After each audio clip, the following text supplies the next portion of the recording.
उसने कहा, हे भाइयों, जल्दी करो और सब सामान सजाओ। मेरी आज्ञा सुनकर कोई मन में कायरता न लावे।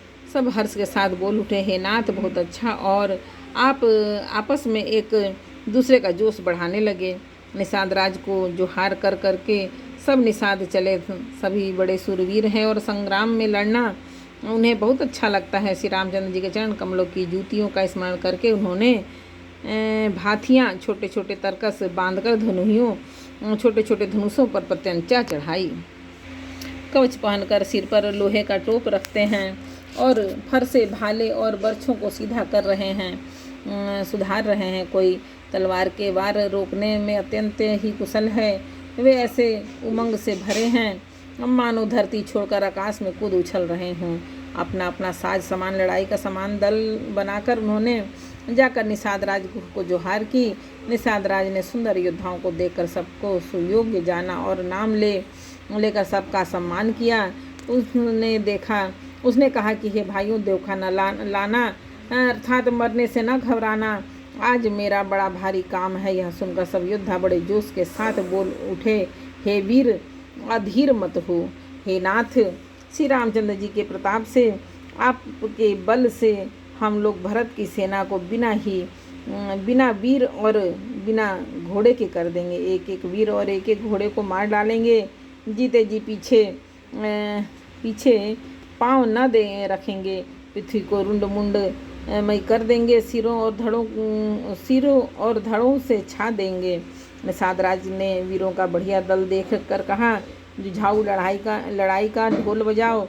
इतना कहते ही बाईं ओर से छींक हुई। सगुन विचारने वालों ने कहा कि खेत सुंदर है, जीत होगी। एक बूढ़े ने सगुन विचार कर कहा, भरत से मिल लीजिए, उनसे लड़ाई नहीं होगी। भरत श्री रामचंद्र जी को मनाने जा रहे हैं। सगुन ऐसा कह रहा है कि विरोध नहीं है। यह सुनकर निषाद राज गुह ने कहा, बूढ़ा ठीक कह रहा है। जल्दी में बिना विचारे कोई काम करके मूर्ख लोग पछताते हैं। भरत जी का शील स्वभाव बिना समझे और बिना जाने युद्ध करने में हित की बहुत बड़ी हानि है। ये तो हे वीरों, तुम लोग इकट्ठा होकर सब घाटों को रोक लो।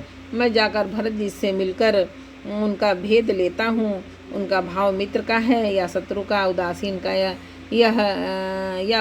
का यह जानकर सब आकर वैसा उसी के अनुसार प्रबंध करूँगा। उनके सुंदर स्वभाव से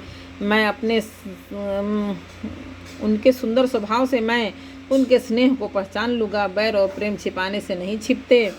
ऐसा कहकर वह भेंट का सामान सजाने लगा। उसने कंद मूल फल पक्षी और हिरण मंगवाए।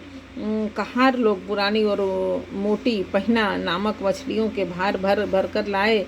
भेंट का सामान सजाकर मिलने के लिए चले तो मंगलदायक शुभ सगुन मिले। निषाद राज ने मुनिराज वशिष्ठ जी को देखकर अपना नाम बतलाकर दूर से ही दंडवत प्रणाम किया। मुनीश्वर वशिष्ठ जी ने उसको राम का प्यारा जानकर आशीर्वाद दिया और भरत जी को समझाकर कहा कि यह श्री राम जी का मित्र है।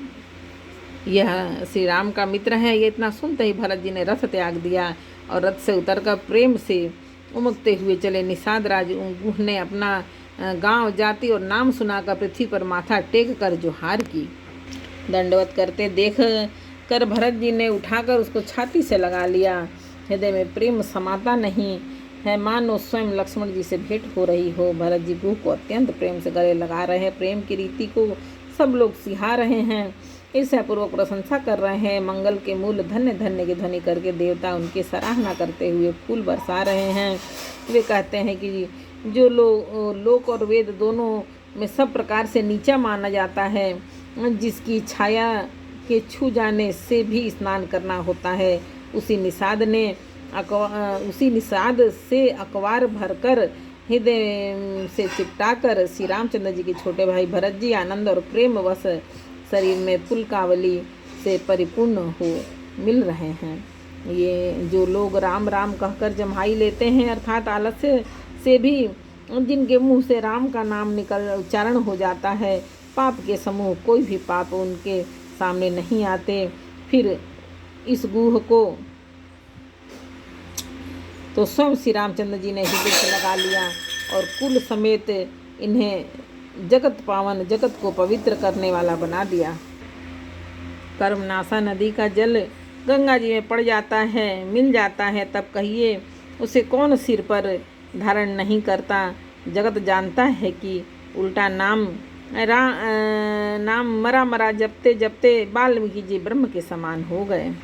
मूर्ख और पामर, चंडाल, सबर, खस, यवन, कोल और किरात भी राम नाम कहते ही परम पवित्र और त्रिभुवन में विख्यात हो जाते हैं। इसमें कोई आश्चर्य नहीं है। युग युगांतर से यही रीति चली आ रही है कि श्री रघुनाथ जी ने किसको बड़ाई नहीं दी। इस प्रकार देवता राम नाम की महिमा कह रहे हैं और उसे सुन सुनकर अयोध्या के लोग सुख पा रहे हैं। राम का निषाद राज से प्रेम के साथ मिलकर भरत जी ने कुशल मंगल और क्षेम पूछी। भरत जी का सील और प्रेम देकर निषाद उस समय विदेह हो गया। प्रेम मुग्ध होकर देह की सुधि भूल गया। उसके मन में संकोच, प्रेम और आनंद इतना बढ़ गया कि वह खड़ा खड़ा टकटकी लगाए भरत जी को देखता रहा। फिर धीरज धरकर भरत जी के चरणों की वंदना करके प्रेम के साथ हाथ जोड़कर विनती करने लगा, हे प्रभु, कुशल के मूल आपके चरण कमलों के दर्शन कर मैंने तीनों कालों में अपना कुशल जान लिया। अब आपके परम अनुग्रह से करोड़ों कुलों पीढ़ियों सहित मेरा मंगल कल्याण हो गया। मेरी करतूत और कुल को समझकर और प्रभु श्री रामचंद्र जी की महिमा को मन में देख विचार कर, अर्थात कहाँ तो मैं नीच जाति और नीच कर्म करने वाला जीव और कहाँ अनंत कोटि ब्रह्मांडों के स्वामी भगवान श्री रामचंद्र जी, पर उन्होंने मुझ जैसे नीच को भी अपनी अहेतु की कृपावश अपना लिया। यह समझकर जो रघुवीर श्री रामचंद्र के चरणों का भजन नहीं करता वह जगत में विधाता के द्वारा ठगा गया है। एक बार बोलो रामायण मैया की जय। श्री रामचरित मानस के अयोध्या कांड का 5 दोहा समर्पण। जय श्री राम, जानकी पवन पुत्र बजरंग बली, भोलेनाथ, माता आदि शक्ति, जय भगवान।